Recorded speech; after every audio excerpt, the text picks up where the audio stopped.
चढ़ल दशहरा बसुना सनम हरि बोला आवन मेला घुमा दी हम हो नाना घुमा दी चढ़ल दशहरा बसुना सनम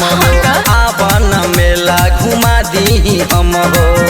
बढ़ जाई टेंशन सोना बढ़ जाई टेंशन सोना जान पगला जाई मेला में घूमे ना जाई भीड़ बड़ी होला भुला जाई मेला में घूमे ना जाई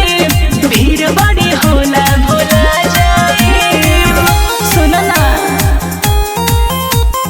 मेला में घूमे ना जाई भीड़ बड़ी होला भुला जाई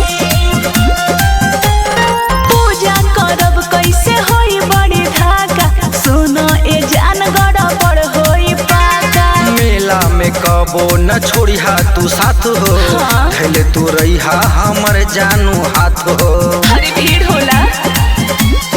सुना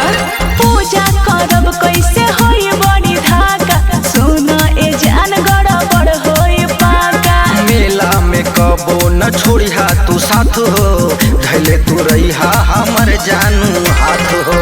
डर बड़ी लागे कतही डर बड़ी लागे कतही गोला में घेरा जाई मेला में घूमे ना जाई भीड़ बड़ी होला भुला जाई मेला में घूमे ना जाई भीड़ बड़ी होला भुला जाई बात बुझा ना मेला में घूमे ना जाई भीड़ बड़ी होला भुला जाई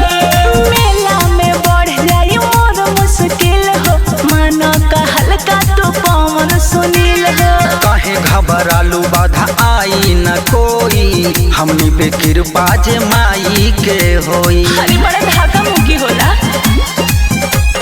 मेला में बढ़ जाई मोर मुश्किल हो मानो का हल्का तो पवन सुनील हो काहे घबरालू बाधा आई न हरि ना कोई हो। हमनी पे कृपा जे